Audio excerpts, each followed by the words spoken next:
देखिए हमारी हमारी इंडस्ट्री का मैं आपको फिर एक बात बता दूं, हमारा एक कोई सिस्टम नहीं है। इधर फनकार का बेटा फनकार इसलिए नहीं बन सकता क्योंकि कोई मैनेजमेंट ऐसी नहीं है, कोई तरीकाकार हमने ऐसा अडॉप्ट किया ही नहीं है। किस तरह बना लेंगे इंडिया वाले, किस तरह बना लेते हैं?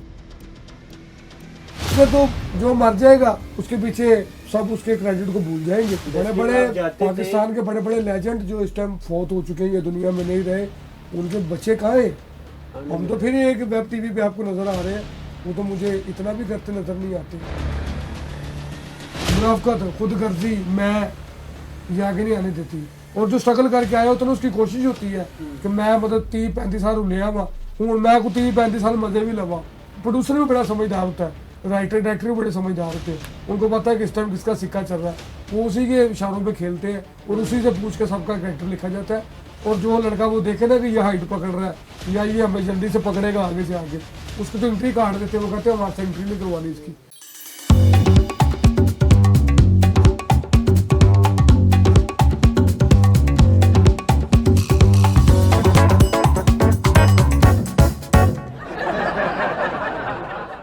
अस्सलाम वालेकुम, बरनामे में खुश आमदीद। मैं हूँ आपका मेज़बान फैज़ सुलेमान।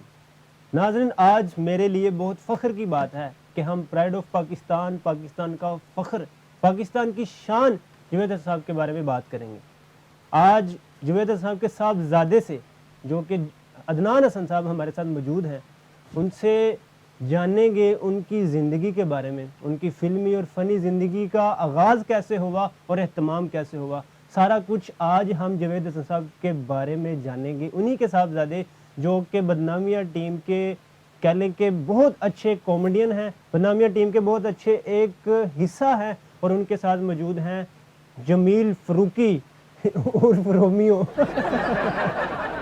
अस्सलाम वालेकुम। वालेकुम सलाम। बहुत सबसे पहले मैं आपका शुक्रिया अदा करना चाहता हूँ फैज़ भाई कि आपने अपने कीमती वक्त में से आपको भी इस बात का ख्याल आया कि किसी उस्ताद घराने के बारे में बात करनी चाहिए। हम इज़्ज़त करते हैं। हाँ, मतलब मैं ये नहीं कहता कि मतलब कोई और उनके मुकाबले में फ़नकार नहीं है, बड़े बड़े अच्छे फ़नकार अभी मौजूद भी हैं। उनमें से जो पुराने लोगों में से तो जैसे अब इरफान खुसरत साहब रह गए हैं, या आप कह लें कि अफजाल अहमद साहब तो फौत हो गए, यानी कि बहुत कम लोग हैं मतलब जो पुराने लोगों में मौजूद हैं। लेकिन उसके बाद शोबिस के रिपोर्टर तो हमारे माशाल्लाह से बहुत मौजूद है, लेकिन किसी का खासा ध्यान नहीं कभी जुवेद साहब पर गया। आपका मैं बड़ा मशकूर हूँ कि आपने अपने प्रोग्राम में उनको आज ट्रिब्यूट पेश करने के लिए ये सब चीज़ों को जो है ना आपने मैनेज किया है। बदनामिया की और मेट्रो टाइम की पूरी टीम की तरफ से हम आज जुवेद साहब को ट्रिब्यूट पेश करेंगे, इसलिए हमने ये स्पेशल सेगमेंट जुवेद साहब पे रखा है। ये जितना भी सेगमेंट होगा हम जुवेद साहब की लाइफ के बारे में ही बात करेंगे। छोटी सी जो ट्रिब्यूट है वो एक जुगत से जो अदनान साहब करेंगे, उसके बाद हम ना उनको ट्रिब्यूट पेश करेंगे। नहीं जी, तो उनको ट्रिब्यूट पेश करेंगे और इसको हम इंशाअल्लाह अदालत में पेश करेंगे।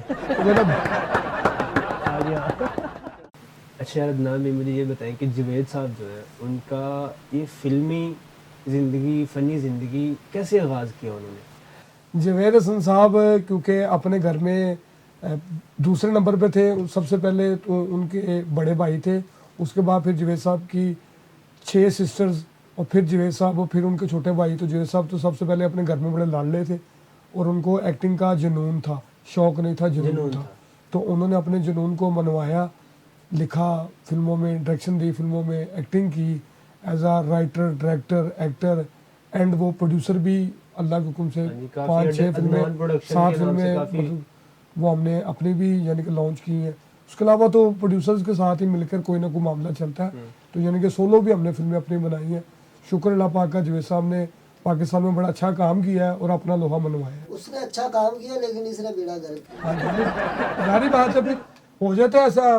आपके भी घर वालों ने देखे ना मिसकम्युनिकेशन की है, तो इस तरह के तो मामला तो जो आपको पता होते रहते हैं। अच्छा, जुवेद साहब की फैमिली में पहले भी कोई मतलब एक्टर था, कोई करता था? बिल्कुल नहीं, कोई एक्टर नहीं था। यानी पहले से खानदान में जिन्होंने खानदान में ये कदम उठाया? हाँ जी, पहले शख्स थे जिनको ऐसे शौक पैदा हुआ है। अच्छा। और फिर ऐसा शौक पैदा हुआ है कि फिर वो अपने मरने तक वो स्क्रीन पे हो रहे हैं। अच्छा, मैंने ना यूट्यूब पे बड़ी वीडियोस देखी है जुवेद साहब के बारे में, जिन्होंने ना यूट्यूबर्स ने बनाई है। बड़ा मिसगाइड भी करते हैं वो लोग, और बड़ा उनके बारे में आप क्या कहना चाहिए? नहीं, वो 2 लोग थे, कुछ ज़्यादा भी नहीं थे। हाँ, मतलब 2 लोग थे, उन दोनों के साथ अल्हम्दुलिल्लाह जब मैंने रब्ता किया, फिर मेरी जब उनसे बात हुई, उनको पहले पता नहीं था चीज़ों का, क्योंकि मेरा भी आपको पता है कि मैं आपके प्लेटफॉर्म से ये पहला प्रोग्राम है मेरा बदनामिया हाँ जी। जो ऑन एयर है जिसपे आप मुझे लोग देखते हैं। हाँ जी। इससे पहले मैं बैक टू कैमरा था, मैं एज अ कैमरा मैन काम करता था, तो यानी कि इतनी अवेयरनेस नहीं होती थी और ना मैं किसी को इतना तारुफ करवाता था, क्योंकि मेरा स्ट्रगल दौर था और मैं नहीं चाहता था कि मैं किसी को या किसी को ये महसूस हो कि मैं सिफारशी हूँ। मैं इसलिए हर जगह पे उनका नाम लेता हूँ, तो बड़ा कम लोगों के साथ जिक्र करता हूँ उनका, और बहुत ही कम लोगों को पता है। अच्छा जनाब, वो तो एक सीनियर हस्ती थी, एक फनकार थे, बड़ा नाम था उनका। क्या थे वो? फनकार थे? फनकार थे, और ये तो ऐसे लगता है जैसे ये कूड़ा उठाने वाला लगता है। चले मान लेते हैं। अच्छा या उसने लाफ्टर करने की कोशिश। अच्छा, हंसाने की कोशिश कर रहे हो? बहुत मजा आया बेटे। फनकार कराने की गल हो रही, जवेद हसन साहब की गल हो रही है, और कूड़ा। हम सलूट करते हैं जवेद हसन साहब को, हाँ वो जी। एक सीनियर है हमारे। ਉਹ ਬਾਰਡਰ ਤੇ ਫੌਤ ਹੋਏ ਨੇ ਕਾਹਨੂੰ ਸਲੂਟ ਕਰਦਾ ਫਿਰ? ਸਬਰ ਲੈ ਲੈ, ਸੀਰੀਅਸ ਗੱਲ ਹੋ ਰਹੀ ਵਿੱਚ ਤੁਹਾਡੇ ਪੁੱਤਰ ਕੋ, ਪਹਿਲੇ ਮੈਨੂੰ ਆਪਣਾ ਤੜਕਾ ਤਲਾ ਲੈਣ। सीरियस गल हो रही है, सीरियस केस हो रहा है। ਸੀਰੀਅਸ ਕੇਸ ਹੋ ਰਿਹਾ ਪੁੱਤਰ, ਆਖਰੀ ਕੇਸ ਸੀ। ਇਸ ਤੋਂ ਬਾਅਦ ਉਹਨਾਂ ਨੇ ਕੇਸ ਫੜਨੇ ਛੱਡਦੇ ਨੇ, ਇਸ ਤੋਂ ਬਾਅਦ ਉਹਨਾਂ ਨੇ ਇਸ ਕੇਸ ਤੇ ਖੇਸ ਪਵਾ ਦਿੱਤਾ। अच्छा, जावेद साहब ने कितनी फिल्में जो है वो एज अ डायरेक्टर की हैं और कितनी फिल्में एज अ हीरो की हैं? अच्छा जवेद साहब तो फिल्म इंडस्ट्री में तो मेरी तो दुनिया में आने से पहले के इन है, तो जो मैंने उनके हाथ का एक लिखा मेरे पास है, उसके ऊपर अगर आपकी इजाजत हो तो मैं मोबाइल से दिखाएं, हम स्क्रीन पे भी दिखा हाँ, देंगे, आपको हमारी मैं दिखा स्क्रीन पे देता जो है वो हूँ। इस तरह जवेद से साहब कैमरा ने होगा। एक अपनी जिंदगी में ही अपना एक तारफ जो है ना वो छुपवाया था, उसके ऊपर उन्होंने लिखा हुआ है जवेद हसन साहब ने एज अ जो डायरेक्टर फिल्में की हैं वो तकरीबन 50 से करीब फिल्में हैं, उनमें से जो सुपरहिट फिल्में हैं उन चंद फिल्मों के नाम है इसमें लिखे हुए। गैरत, ललकारा, अथरे जीदार, हाँ, वार्निंग, इरादा, बदमाशी ना करना, red light, Bashira in trouble, Sawal. Sawal movie जो है वो ये मेरा छोटा भाई है, हाँ जी, उसका नाम भी सावल है। और ये बड़ी मजेदार बात है, अताउल्ला ईसा खेलवी साहब ने मेरे छोटे भाई को गुड़ती दी थी, उसका नाम सावल रखा था, और अताउल्ला ईसा खेलवी साहब के अपने बेटे का नाम भी सावल है। तो ये सावल नाम पंजाबियों में तो नहीं होता, लेकिन वो मेरी वालदा के भाई बने हुए थे, हमारे मामू थे, तो मामू ने फिर ईसा खिलवी साहब को हम मामू कह के बुलाते। अच्छा, तो उन्होंने उस वक्त जब मेरे भाई पैदा हुए तो फिर डैडी को उस वक्त का 5 लाख रुपया अच्छा, बतौर इनाम दिया, खुशी खुशी के तौर पर, खुशी के तौर पर दिया कि ये आपको हमारी तरफ से नजर है और आपने बड़ा खूबसूरत आपको बेटा अल्लाह पाक ने दिया है, इसका नाम भी हमने सावल रख दिया, ये और मेरा बेटा ही ये समझ लें। तो फिर वो फिल्म भी सावल हमारी मूवी थी जिसका गाना था सावल सा। अच्छा अच्छा, तो उसके बाद जवेद साहब लिखते हैं सावल मूवी के बाद एक दिन शेर दा दुपट्टा वारदातिया और बाजार बंद करो। ये राइटर और डायरेक्टर और लिखी भी और डायरेक्शन भी की, और जो एज अ खाली राइटर उन्होंने फिल्में लिखी वो भी, उनमें जो सुपरहिट फिल्में हैं वो है बादशाह, ठग बदमाश, अच्छा, खतरनाक, सखी दाता, सुहागन, कफारा, ताकतवर, बाजी, जहरीले, दिल लगी, छठ बुरे दी यारी, बागी शहजादे, जांगलूस, गुंडा राज, शिकरा, बाबल डाकू, दुनिया मेरी जेब में, बबरा, यराना, बादल, डिस्को डांसर, तजाब, काली, बेशुमार मूवी जो इस तरह की सांझी गैरत यारा दी। राय साहब की 2 फिल्में बहुत हिट और सुपरहिट फिल्में तीनों, सबसे बड़ा रुपया, गुंडा राज, दम मस्त कलंदर और जिंदगी। राही साहब की कितनी फिल्में जो सुभान अल्लाह की, मतलब 3 सुभान सुनाता तेन बेटे ने तारफ हो रहा है। सुभान अल्लाह, ऊंट ने खजूरा पाती है तेन की है, कहना सुभान अल्लाह। अदनान मीर राही साहब की कितनी मूवीज जो है वो रह गई थी, उसके बाद जवेद साहब ने उसको कंप्लीट किया, क्योंकि वो हम शक्ल थे दोनों मिलते।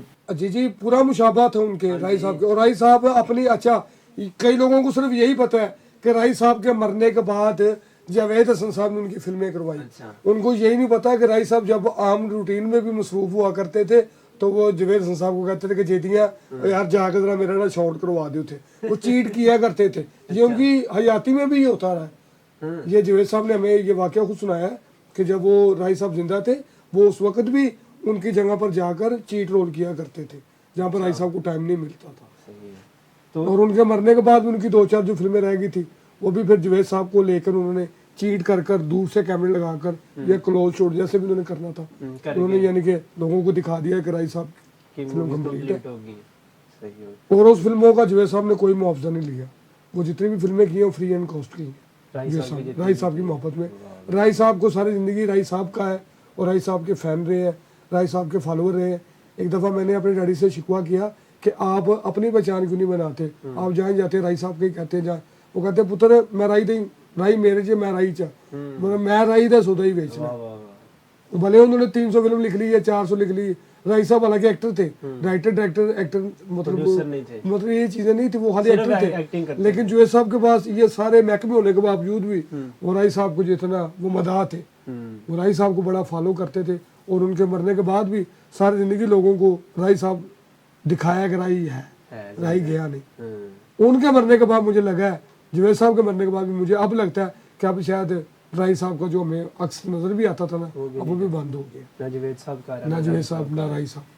अच्छा मुझे ये एक चीज़ बताइए कि जुवेद साहब ने जो ऐसे फनकार माएँ कभी कभी पैदा करती हैं ऐसे और ऐसी चवलें हर 2 मिनट बाद बजती रहती हैं। और आप अक्सर लीडिंग हॉस्पिटल के पास से गुजरो तो आप अगर देखें तो हर 5 मिनट बाद ऐसी चवल जो है ना तो बजी होती है। जुवेद साहब ने स्टेज ड्रामा में कब काम शुरू किया और कितने स्टेज ड्रामे जो उन्होंने बनाए? अच्छा वो ये थिएटर तो मुझे इतना नहीं पता क्योंकि ये बात मेरी उनसे बड़ी कम हुई है, लेकिन मुझे इतना पता है कि उन्होंने थिएटर उनको उनके कुछ सीनियर थे जिन्होंने उनको पहले थिएटर करवाया था, उनको भी किसी ने थिएटर करवाया था पहले। फिर उनको जब थिएटर उन्होंने किया उनको आइडिया हुआ, फिर थिएटर पे भी उन्होंने अपना लोहा मनवाया। फिर इनका बेताज बादशाह, बशीर एंड ट्रबल, बाजे वालों की बारात, फिर थिएटर ड्रामे किए। फिर इनकी वहाँ से जोड़ियाँ बनी। तारा जुवेद साहब को जब उन्होंने उनको ज्वाइन किया तो तारा जुवेद साहब ने जवेद हसन साहब का नाम अपने नाम के साथ लगाया।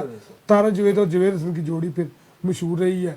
फिर इनमें आबद खान साहब भी साथ में लगे इनके, तो मेरी ये तीनों की जो ट्रिपल थी ना, ये समझ ले ये 222 बन गए थे। फिर ये जहाँ चलते थे वहीं कमाल करते थे। पूरा लोगों को बड़ा इन्होंने मतलब बड़े बड़े लोगों को इंट्रोड्यूस करवाया जुवेद हसन साहब ने। किस को इंट्रोड्यूस करवाया? मैं अभी ये आपसे सवाल करने वाला था। हाँ, बड़े नाम जो आज पाकिस्तान फिल्म इंडस्ट्री में बड़ा नाम है, आजब गुल साहब को इंट्रोड्यूस करवाया जुवेद हसन साहब ने।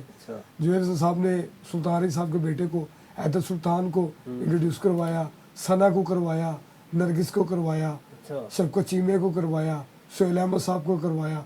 इसी तरह के और बड़े नाम, अताउल्लाह ईसा खिलवी साहब को फिल्म करवाई, हीरो करवाया, आरफ लोहार को करवाया। और एक मज़े की बात, हसनैन साहब की एक मूवी है, उसके राइटर जवेद हसन साहब है, फिल्म का नाम है ताकतवर, जिसमें राही साहब को घुंघरू पहनवा कर राही साहब का भी मुजरा करवाया, तो वो जवेद हसन साहब। नहीं तो राही साहब को लोगों ने हमेशा गंडासा पकड़ा और खून बहाते ही देखा, बस कैश में राही साहब माँ दुपट्टा मेरा तेरा माँ मेरे मतलब वो एक तरह की मौला मारे ते मौला नहीं मरता माँ। हाँ की कह रहे ਇੰਨਾ ਜ਼ੋਰਦਾਰ ਆ ਤੇਰੇ ਬੱਚੇ ਦੇ ਦਰਦ ਨਾ ਹੋਣਗੇ ਤੂੰ ਜਿੰਨਾ ਤੂੰ ਮੂੰਹ ਖੋਲ ਰਿਹਾ ਬਾਹਰ ਨਾ ਦੇ ਵਿੱਚੋਂ। चलो बहुत शुक्रिया। मतलब राही साहब का यानी कि ये स्टाइल था और राही साहब को बड़ा सॉफ्ट भी दिखाया। तो राही साहब को यानी कि घुंघरू यानी वो पीछे लिखने वाले जो है वो जुवेद हसन मतलब बड़ा कुछ किया। इरादा फिल्म नेशनल भट्टी साहब की इरादा फिल्म थी, तो ये बड़ा मजेदार वाकया मैं आपके साथ शेयर करना चाहता हूँ। तो इरादा फिल्म भट्टियों की फिल्म हो, नेशनल भट्टी साहब कैफी साहब उसमें हो, तो उनकी प्रोडक्शन में कभी भी कोई बाहर से गाना नहीं गाता था। नेशनल भट्टी साहब, असद कैफी साहब की, असद कैफी साहब खुद हीरो थे और उनके भाई नेशनल भट्टी जो थे वो बहुत अच्छे सिंगर थे। वो मतलब म्यूजिशियन, सिंगर और भाई एक्टर, हीरो। ये राज कपूर फैमिली की तरह पाकिस्तान में जो कपूर फैमिली थी ना, वो समझ ले आप इनको कह ले कि ये थी। मतलब जो 2 भाई थे आपस में उनका ऐसा। अब उनके बेटे जो वो असद कैफी मेरे ख्याल से असद भाई भी यानी कि अब कर रहे हैं, कैफी साहब के जो बेटे हैं, तो वो भी बड़े अच्छे मेरे दोस्त हैं। मेरे उनके साथ बस कोई 2-3 वादा खिलाफियाँ मेरे साथ कर गए हैं, बाकी माशाल्लाह अल्लाह पाक उनको सेहत तंदुरुस्ती बड़े अच्छे हैं। वैसे दोस्त नहीं बने जैसे उनके वालिद साहब मेरे वालिद साहब थे। ठीक है, तो इनकी फिल्म में डैडी ने मेहंदी हसन साहब से गाना गवा दिया। अब्बा कहा कर तेरे मुंह डैडी डैडी ए डड्डू ते केचप पा के ते चाइनीज डिश खान लिया, सबर नहीं लिया। कौन है तू? रोमियो रोमियो स्लैश चिकन ला खा रहे बैठे की कहता चॉकलेट पीस लड़त भेजे इस पे। हाँ जी, और भी कुछ है तो भेज दे। वो हाँ प्रोग्राम जी, के बाद देख कचरे वाले छापरी भेज दे इसकी तरफ। मेहंदी हसन साहब से गाना गवा लिया। मेहंदी हसन साहब ने कहा कि हम भट्टियों की फिल्म में कैसे गा सकते हैं, नेशनल भट्टी साहब की फिल्म में मैं गाना गाऊंगा। तो जवेद साहब ने कहा आप गाएं गाना, हम आपसे गिलवाएंगे। तो यानी कि जुवैद साहब ने उनसे गाना तो गवा लिया, लेकिन ये बात जो फिर ना उस प्रोडक्शन को रास ना आई। उन्होंने फिर जुवैद साहब को कहा कि आपकी हमारी दोस्ती तो बरकरार रहेगी, लेकिन नेक्स्ट आप हमारे साथ काम नहीं करेंगे क्योंकि आप जिद्दी हैं। तो वो ही गाना हिट हुआ उनकी फिल्म में, गोरे मुखड़े ते काला काला तिल गोरी है मेरा आ गया तेरे उत्ते दिल सोनी। वाह जी वाह, ये गाना सुपरहिट गाना हुआ। काश उनके दौर में तो यानी मौका कि होता, तो मुझे भी कोई चांस मिल जाता। हाँ जी, उनको बकायदा तौर पर एक कब्र का शॉट लेना था, अगर ये उस टाइम होता तो जरूर इसका करते। तो जनाजे का सीन होता तो जरूर उसको लेते। अक्सर वो बंदे जिनको कहते हैं बाबुल आपकी बेटी की अब नहीं हम बचा सके, मतलब इज्जत नहीं हम बचा डॉक्टर सके। भाई आके अपना हाँ सॉरी। जी, डाकू आके ने भी मतलब कोई बंदा जो अदालत में जाकर या सचो को जो सीन नहीं होता कि जज साहब और मेरी भैन को चुक के लै गए, लेकिन इस तरह के बड़े किरदार थे भाईजान जो ना हमें नहीं मिल सके। वो मिसकम्युनिकेशन जो होगी जो हिसाब से, मेरा हाल कोई बात नहीं, आपको वो देंगे रोल देंगे, मैं आपको रोल दूंगा, बल्कि इंशाल्लाह मैं आपको रोल दूंगा। पकौड़े रोल लेना। हाँ जी, आपको करीम रोल दे देंगे। और अच्छा नावी, आपने जवेद साहब के जो प्रोडक्शन कहने या फिल्म जो उन्होंने लिखी हो, आपने उसमें काम किया हो? किए मैंने बचपन में चाइल्ड रोल किए मैंने बचपन में, बड़ी फिल्मों में किए मैंने। बागी शतादे मूवी में मैंने काम किया, फिर एक दिन शेरदा मूवी में मैंने काम किया। हाँ देखा हो ना, बस वो आपने देखा कितना छोटा सा सीन है मेरा कि माए वो मैं कह रहा हूँ ओए ज़ैलदारा मौत दा जेड़ा मैदान तू लाया ओए एदा अंजाम चंद है। वो गोली मार वो आगे से मुझे कहता है कि अपनी उम्र तो बात के गल ना कर रहे। मैं क्या गैरत दी कोई उम्र नहीं होती बगैरता ते इन्ना लाशा विचों अज एक लाश मैं तेरी भी सुटांगा हुए। उसके फौरी बाद मुझे फैर लग गया और मैं ही गिर गया। यानी ईद से एक दिन पहले मर के हाँ जी। घर वालों की ईद भी खराब बस। कर दी, वो उतना सीन था। एमसीआर भी एक बंदे ने मुझे जुगत की थी कि तेरे वर्गा बंदा जो है ना कोई ईद ते मर के ना बाकी दी भी ईद खराब कर दे। और वो तकरीबन नया शाह भी था। इन सारी बातों को ना आपको पता है मैं ज़हन में रखता हूँ। जुवेद साहब जितने कहले फनी वो बाहर थे फिल्म इंडस्ट्री में, उतने घर भी थे कि घर में भी बड़ा फनी, सबके साथ मजाक हंसी मजाक खेलना उनकी एक आदत थी। अच्छा। ठीक है, तो उनका एक बड़ा मशहूर वाक़या मैं आपको सुनाता हूँ। रमज़ान में अक्सर ना हम रिश्तेदार इकट्ठे हो जाते थे हमारी तरफ। जी जी। उनको पता है कि इधर जरा फनकार कराना है तो देसी घ्यो होते फलाने टमाके सीलियाँ हांडियाँ पकड़ियाँ। अच्छा। तो जुवैद साहब जो थे ना वो इस चीज़ का ना बड़ा इंजॉय भी करते थे और बड़ा एहतमाम भी करते थे। तो रिश्तेदार अगर इकट्ठे होने तो सारे बंदे बैठे हुए तो वो ना एक लाप ऊंची सा गाते थे, मेल मलैया करने वालों मेलड़ के दिन आए रे हाय मेलो मेलो रे बाल आवाज तेरी बड़ी सुरीली है, बाहर लगी है तो मंगया कर। हाँ जी, मैं परसों भी रिश्ता मंगा नहीं दिता तुझे। इस तरह के यानी कि शुगल मेले में यार शुरू से हंसी मजाक, मेरे साथ बड़ा दोस्ताना माहौल था। बस मैंने कि बस अल्लाह पाक उनको जवार रहमत में जगह ता फरमाए। उन्होंने हमेशा अपने से नीचे फनकारों के लिए आसानियाँ पैदा की हैं और बड़े लोगों से उन्होंने काम लिया है और आज वो सुपरस्टार है। नसीम विक्की साहब का मैं छोटा सा नाम लेना चाहता हूँ। नसीम विक्की साहब यानी कि अमानुल्लाह साहब का मुझे एक दफ़ा कहते हैं कि यार अमानुल्लाह मेरा और शिगिर्द है। अमानुल्लाह साहब को कह रहे हैं कि तू साडा और शिगिर्द है जी वही तो सादा का भी ना है। कि अमान साहब के साथ तो ये प्यार था ना कि उनको इस लेवल तक। तारे डैडी के साथ भी आपने अक्सर देखोगा बड़ी वो मसाला साहब के बाद ना बड़ी जोड़ी रही है। तो बेसिक तौर पे तारे डैडी तो जुवैद साहब के जूनियर्स के भी जूनियर्स था और बड़ा अदब करते थे वो डैडी का, डैडी कह के बुलाया करते थे ये सारे। मैं अल्फाज आपको फिर दोहरा रहा हूँ, डैडी सब डैडी कहते थे क्योंकि डैडी को ना वो वालिद साहब का ना रुतबा देते थे साहब। बस वक्त अब नहीं एक जैसा नहीं रहता वक्त जैसे बिल्कुल। और उनके मरने के बाद ये डैडी को तो क्या डैडी को लाद को भी भूल गए, सबको भूल गए। ठीक है, वो फिर सिरा के नाल सरदारी होती है, मुँह वाला मुलाजे होंगे ने। लेकिन हमने भी कभी किसी पे गिला नहीं किया कि वो हमें मिला नहीं, वो उसने मुझे पूछा नहीं है। बहरहाल गिले शिकवों से कुछ भी नहीं होता। हमने अपनी ज़िंदगी को अल्हम्दुलिल्लाह आपके सामने मीडिया के साथ हम रिलेटेड है और अपनी ज़िंदगी को तो जुवैद साहब के बाद जाने के बाद तो आपने कोई किया नहीं है काम? किया मैंने थिएटर पे थोड़ी देर काम किया मैंने। अच्छा। फिर वो थिएटर पे मेरी जो सैलरी थी वो मुझे मिलनी बंद हो गई थी। अच्छा। फिर उसके बाईस मैंने थिएटर पे काम जो है वो बंद कर दिया था। डबल ए प्रोडक्शन है एक हमारी, तो उसमें मैं काम करता था। बस वो डैडी के मरने के बाद वो मेरे साथ कोई इतना ख़ास उन्होंने तावन नहीं किया, जिसकी वजह से मैं यहाँ पर किसी के को खरीदना नहीं चाहता या मोहताज किसी नहीं किसी का। का। हाँ अल्हम्दुलिल्लाह, चले। ना हम किसी से मांगते हैं, ना हमें अल्लाह पाक इस काबिल करे, ना हमें ज़रूरत है। अच्छा, उनकी जो वफात थी वो कैसी हुई, किस सन में हुई? सन 2009 में उनकी वफात हुई है। सन 2009 में हमें ईद के करीब ईद के दिन चल रहे थे, तो उसमें हम ड्रामा कर रहे थे 40 चोर। वो रिलीज भी है, आपने उसको देखा भी होगा, एक दो क्लिप मैंने आपको दिखाई भी थी, जिसमें उन्होंने सेन विक्की, जान रैम्बो, सारे बैठे। इफ्तिखार ठाकर साहब, नासिर जमनोटी साहब। तो यानी कि वो ड्रामा मेरा और मेरे डैडी का आखिरी ड्रामा था। अच्छा। उसके बाद फिर मुझे नहीं मौका मिल सका अपने डैडी के साथ काम करने का, और आज मैं शुक्रगुजार हूँ आपका, मेट्रो टाइम न्यूज़ चैनल का और इस पूरी मैनेजमेंट का, जिन्होंने मुझे मौका दिया, जिन्होंने ये महसूस किया है कि कैमरे के पीछे बड़िया जुगतां करता है, इनको थोड़ा जिन्ना आगे भी मौका दिता जाए। हाँ जी। तो वो आप सब लोगों का मैं बड़ा मुश्किल हूँ। जिंदगी जो है ना वो बड़े इम्तिहान लेती है बंदे को, और वक्त जो है वो एक देखिए जैसा नहीं रहता। हमारी इंडस्ट्री का मैं आपको फिर एक बात बता दूं, हमारा एक कोई सिस्टम नहीं है। इधर फनकार का बेटा फनकार इसलिए नहीं बन सकता क्योंकि कोई मैनेजमेंट ऐसी नहीं है, कोई तरीकाकार हमने ऐसा अडॉप्ट किया ही नहीं है। किस तरह बना लेंगे हम? इंडिया वाले किस तरह बना लेते हैं?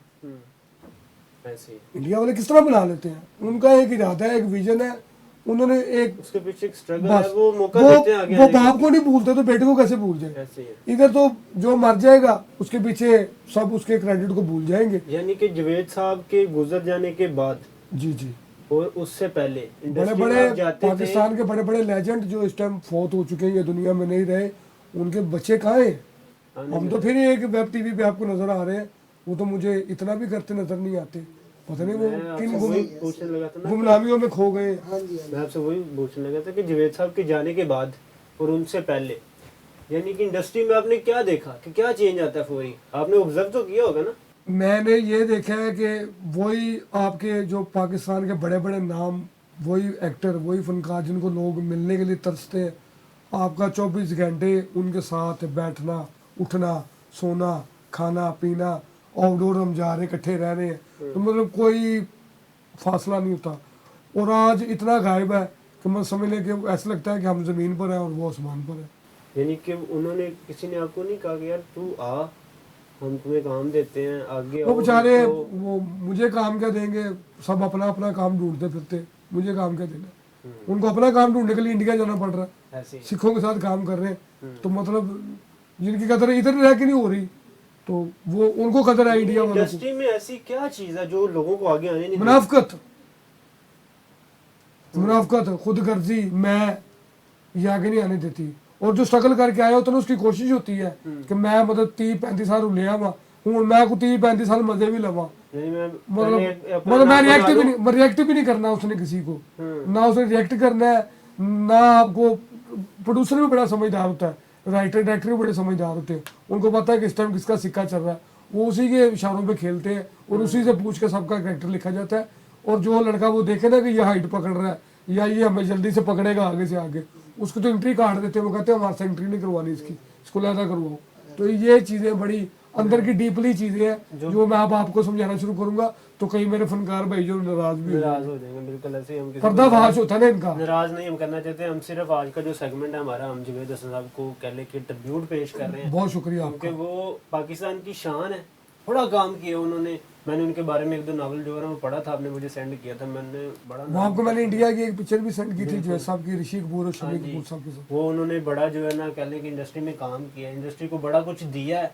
लेकिन हम आज किसी को नाराज़ नहीं करना चाह रहे, हम सिर्फ जावेद हसन साहब को कह लें कि ट्रिब्यूट पेश कर रहे हैं, ताजी अकीदत पेश कर रहे हैं। वो भी हमें पता चला कि उन्होंने इतना काम किया है उस वजह से। चलिए बहुत शुक्रिया आपका, आपकी टीम का। मैं दोबारा आपकी पूरी मैनेजमेंट आप टीम हमारी का टीम में हैं। बस मैं शुक्रिया अदा करता हूँ इस चैनल का, मतलब सब लोगों का कि यार आपने बड़ा अच्छा माइंड आपने बनाया मुझे, आपने कहा कि आप अपने इस प्रोग्राम में, हालांकि हमारा तो आपको पता है कॉमेडी प्रोग्राम comedy है program और है, मरास पूरा उसमें करना होता serious है, बात नहीं समझे तुसी आ देखो ना बर्फ छड़न वाली मशीन साढ़े कोल है, गोले लोग अक्सर हुई लंबी जी मशीन लगी उत्ते नहीं गोला मतलब गब्बर फिल्म च दो भी बाबा लथ जाना फिर वेस्टकोट पांदरा बड़ी सोहनी लगनी, फिर भी पाई बहरहाल कोई गल नहीं, अल्लाह पाक दी खैर करे। हाँ जी, जो साहब एक बड़ी अच्छी गल सी, कहते ने मतलब कोई भी शै लभी ने खा जानी, ਇਹਦਾ ज़ायके ना कोई तो लगनी ते ढिड भरना ऐसे ही नाज़रीन इसी के साथ इजाज़त, मिलते हैं अगले प्रोग्राम में। खुदा हाफिज़।